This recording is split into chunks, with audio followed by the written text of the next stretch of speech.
Dan drop sekali.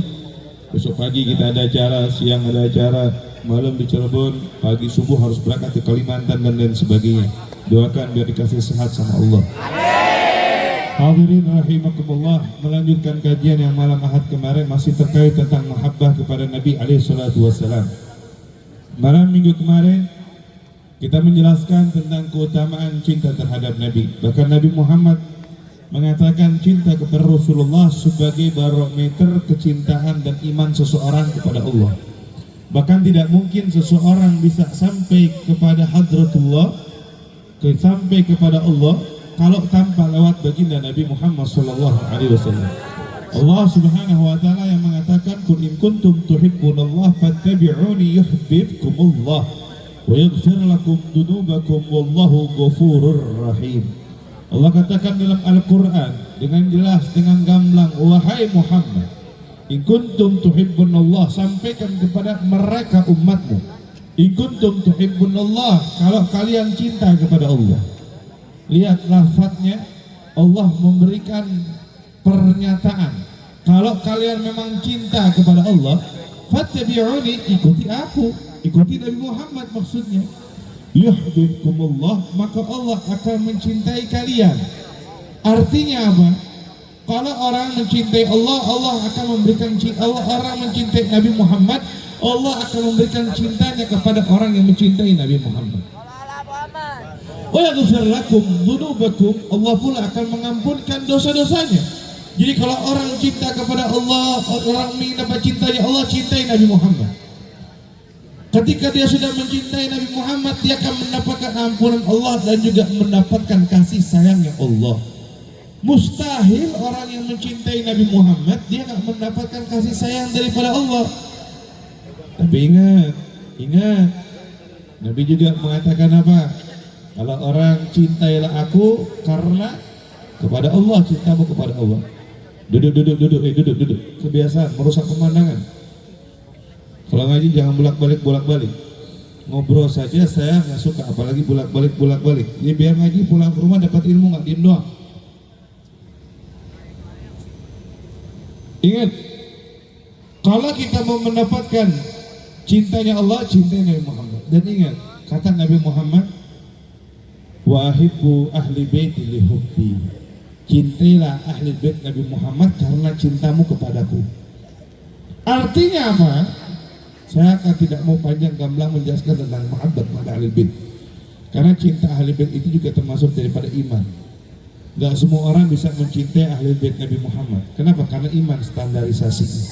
Sebagaimana gak semua orang bisa beriman mencintai Nabi Muhammad, karena cinta Nabi Muhammad adalah iman. Gak gampang, magam itu tuh sulit, susah, tidak gampang. Tapi beruntung bagi yang mendapatkan magam tersebut. Mahabbah ini magamnya para wali. Tidak ada para aulia yang benci kepada ahli bait Nabi Muhammad. Mau cari dari Sabang sampai Merauke yang katanya wali, tidak ada di antara mereka sifat benci kepada Nabi Muhammad, kepada anak cucu Nabi Muhammad. Karena itu standarisasi kalau mereka mau mendapatkan cintanya Nabi Muhammad SAW. Udah banyak cerita manaqib para aulia. Maka kalau ada orang alim, saleh, tapi nggak cinta kepada ahli bait Nabi Muhammad, maka tidak ada keberkahan di dalam ilmunya. Bukan cinta kepada Habib yang soleh. Kalau cinta kepada Habib yang soleh itu sudah biasa, kewajiban karena keilmuannya, kesolehannya, amaliyahnya itu sudah biasa. Tapi kalau cinta kepada para habaib secara menyeluruh, itu yang sangat luar biasa. Ada orang cinta sama Habib karena dia kaya, biasa, itu cinta karena kekayaannya. Ada yang cinta sama Habib gara-gara dia alim, biasa karena keilmuannya. Ada cinta kepada Habib karena dia punya power, dia punya yang namanya status sosial yang sangat tinggi di masyarakat, biasa. Tapi kalau ente cinta kepada Habib yang mungkin Habib itu belum diberikan nikmat untuk ikutin datuknya, itu yang luar biasa.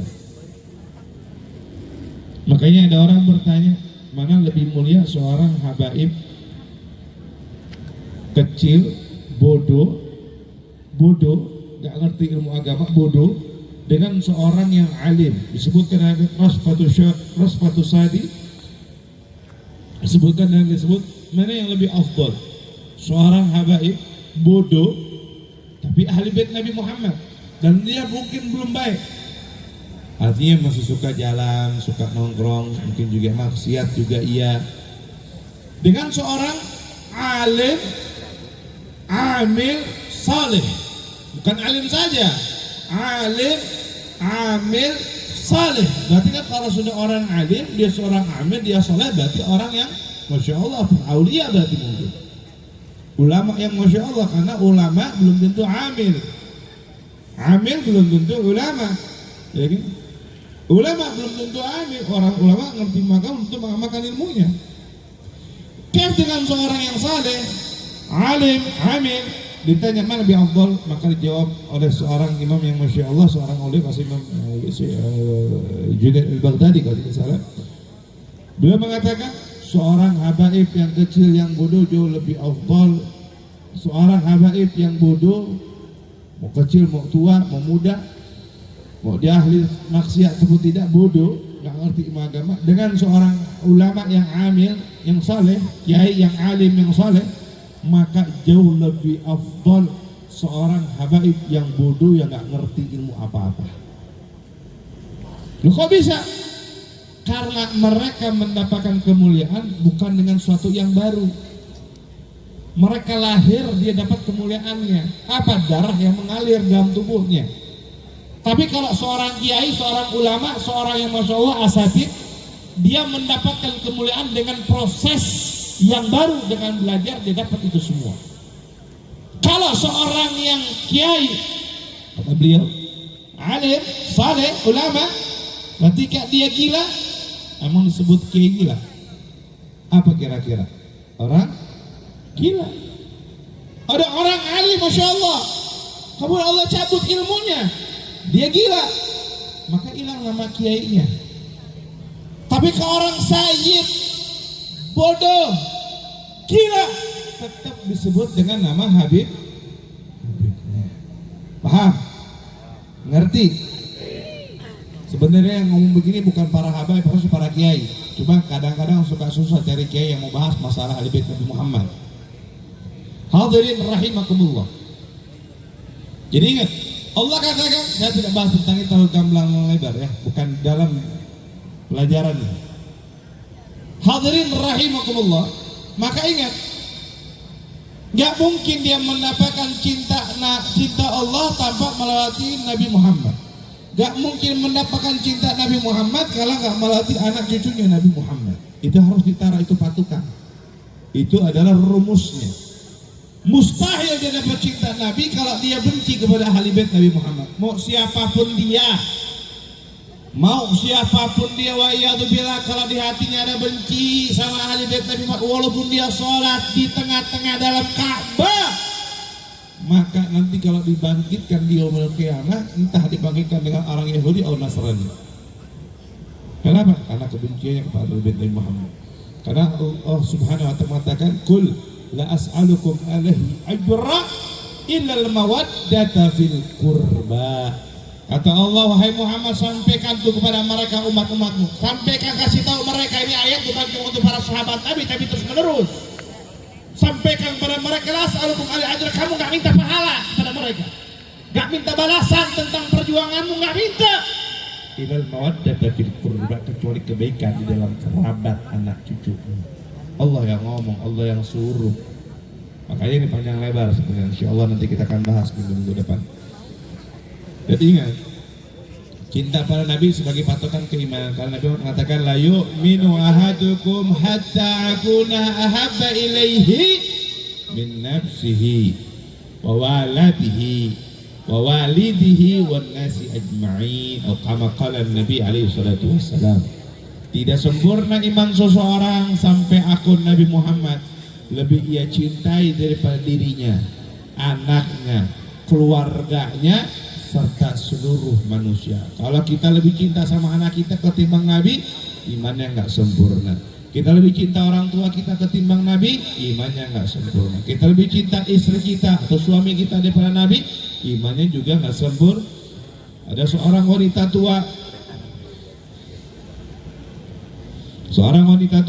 ikut perang Uhud. Banyak cita-cita sahabat-sahabat Nabi ketika perang Uhud yang cinta sama Nabi luar biasa. Di antaranya anak muda baru pengantin baru, pengantin baru, dengerin, baru pengantin baru nikah malam pertama, namanya sahabat Handolah, yang dapat julukan Ghasilul Malaikah, yang dimandiin sama malaikat. Ini sahabat Handolah baru nikah malam pertama, lagi berhubungan badan. Tiba-tiba ada pengumuman perang, nggak nunggu nanti dulu. Aduh, malam pertama ini lagi enak-enaknya, dingin, hujan lagi, Allah, terjuru perang. Enggak. Dia ambil baju perangnya, dia ambil pedangnya, dia keluar di bawah komando barisan Nabi Muhammad SAW. Di perang Uhud itu, ini namanya Handolah, sahabat Handolah meninggal dunia dan mati. Mau perangnya dalam keadaan junub, ini baru menikah, pengantin pertama. Malam pertama nih dalam keadaan junub. Subhanallah, ternyata Allah Subhanahu wa ta'ala beri kabar kepada Rasulullah SAW bahwasanya sahabat Handolah itu dimandikan jenazahnya oleh para malaikat Allah Subhanahu wa ta'ala. Kenapa? Cintanya kepada Nabi, kan nunggu dulu, enggak. Makanya kalau ada orang baru punya pacar, iya dibilang mindarik, pacarannya haram, dilarang sama Allah Ta'ala, terus dia kalahin Nabi Muhammad demi pacarnya, wa iyadzubillah min dzalik, cintanya dusta. Jadikan Nabi Muhammad prioritas segala-galanya.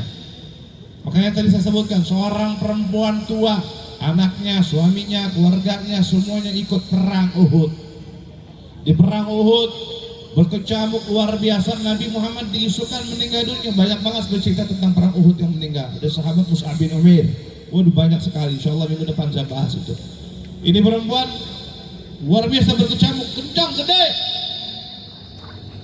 Sampai Nabi dibilang meninggal dunia, wafat. Ini perempuan yang tua, nggak mikirin lagi tuh dirinya seorang wanita. Dia keluar, dia terobos tuh semua kemah-kemah. Yang dia tanya cuma satu, aina Rasulullah, di mana Nabi Muhammad? Itu doang. Al-bakhil man dzukirtu indahu falam yusalli alaihi, sallu ala Nabi Muhammad. Orang pelit yang nama Nabi disebut mulutnya diam, nggak mau baca salawat. Kata Nabi, Sayyidatuna Aisyah, saya sering bawakan tentang hadis ini. Sayyidatuna Aisyah lagi ngejahit baju, tiba-tiba jarumnya jatuh. Rumah Nabi kecil, nggak gede, kecil. Bawahnya bukan dari marmer, apalagi granit marmer ubin enggak. Bawahnya langsung pelataran, tanah, pasir, atau lain sebagainya. Jarum, jatuh tuh jarum. Dulu nggak ada yang namanya lampu, nggak ada. Pakai lampu juga, lampu daripada minyak. Nyalanya kecil. Kalau malam gelap, redup. Ini cari jarum nggak dapat, cari sana sini nggak dapat, diraba-raba nggak dapat. Akhirnya apa, datang Nabi, itu rumah yang redup jadi terang benderang luar biasa. Redup jadi terang benderang, lebih bersilau daripada lampu tembak yang ada di atas. Sangat terang. Kaget Sayyidatuna Aisyah, langsung spontanitas, ya Rasulullah, maaf wajhika ya Rasulullah. Aduh, bercahayanya wajah engkau wahai Nabi. Spontanitas. Apa kata Nabi? Weh, jangan layarani yaumil qiyamah. Celaka bagi mereka yang nggak melihat aku di hari kiamat. Sayyidatuna Aisyah ini punya gelar Humairah, yang pipinya kemerah-merah pucat langsung. Wa man layaraka ya Rasulullah. Memang siapa yang nggak melihat engkau wahai Nabi? Kata Nabi, al-bakhil, orang pelit. Hanya lagi Sayyidatuna Aisyah, waman bakhil ya Rasulullah, siapa yang pelit wahai Nabi? Ternyata orang yang pelit bukan yang mau membantu orang lagi kesusahan, bukan orang yang mau berbagi, bukan. Tapi kata Nabi, al-bakhil man dzukirtu indahu falam yusalli alayya, orang yang pelit, yang namaku disebut di sisinya, mulutnya diam, gak mau baca salawat, sallu ala Nabi Muhammad. Cari, diteriak ila Rasulullah, mana Nabi Muhammad, dia cari, nggak dapat. Nabi diisukan meninggal dunia waktu itu. Diisukan meninggal dunia di perang Uhud. Saking luar biasanya itu peperangan. Ada orang ngabari, ajuz, anakmu meninggal dunia. Kata ini perempuan, anak nanya anak-anak yang anak tanya di mana Nabi. Datang lagi, ketemu lagi, ya Ajudah, suami meninggal dunia. Dia bilang, aku gak tanya suamiku, yang aku tanya nabiku di mana. Datang lagi, ketemu, saudaramu meninggal. Sudah ku beritahu, aku tak tanya saudaraku, suamiku dimanapun, aku gak tanya mereka. Yang aku tanya, aina Rasulullah, di mana Nabi Muhammad? Kata orang bilang, Nabi ada di kemah, sudah tenang, selamat, sehat, dijaga, terselamatkan. Ini perempuan gak puas dengan jawaban itu. Hari ini wajah Rasul, tampakkan kepadaku di mana keberadaan Nabi. Datang di kemah tersebut, Nabi bilang ahlan wa sahlan, diberitahu suamimu syahid, anakmu syahid, semuanya syahid. Apa jawab perempuan ya Rasulullah? Kullu mu'sibatin ba'daka dilal ya Rasulullah. Semua musibah setelah engkau menjadi ringan dan tak berarti wahai Nabi Muhammad. Apa yang menyebabkan itu seperti itu? Al-mahabbah, cinta.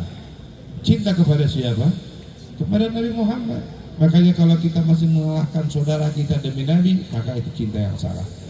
Kalau kita masih mengalahkan yang lain demi Nabi, saya sampaikan, kalian semuanya, Anda yang punya ilmu, para kiai, para asatidz, jadikan ilmu Anda untuk nyenangin hati Nabi. Itu ada kesempatan buat dirangin hati Nabi. Sebar ilmu Nabi Muhammad, walaupun diri kita belum bisa mengamalkan, sebarkan itu ilmu Nabi.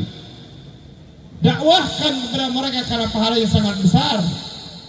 Orang kaya yang Allah titipkan harta kepadanya, jadikan hartamu untuk menyenangkan hati Nabi. Pakai hartamu untuk membuat dan membantu dakwahnya mereka yang berjuang untuk Nabi. Para pejabat, jadikan jabatanmu untuk menyenangkan hati Nabi. Pakai dengan goresan tintamu kebijakan-kebijakan yang menguntungkan umat Nabi. Para yang memiliki pengaruh sosial yang tinggi, yang punya masa pengaruh di masyarakat, gerakan itu semua untuk menyenangkan hati Nabi. Sungguh yang Allah berikan kepada kita hanya titipan dan sementara. Itu pun akan diminta pertanggungjawabannya di hadapan Allah dan Nabi-Nya. Jadi kalau kita pakai itu semua untuk menggerakkan, menyenangkan hati Nabi, di dunia berusaha gerakkan hati Nabi, di akhirat Allah gerakkan kita bersama Nabi. Mudah-mudahan Allah kumpulkan kita bersama Nabi Muhammad. Allah kumpulkan kita bersama Rasul Sallallahu Alaihi Wasallam. Allah berikan pada kita cinta yang tulus, cinta yang suci. Allah beri hidayah kita untuk selalu belajar mencintai Nabi, dan Allah pupuk cinta tersebut sampai berkembang. Dan mudah-mudahan ya Rabb, Allah beri kita taufik untuk menjalankan cinta yang sesungguhnya. Yang kita minta pada Allah, mudah-mudahan di dunia kita berusaha menyenangkan Nabi, di akhir Allah senangkan kembali bersama Nabi Muhammad.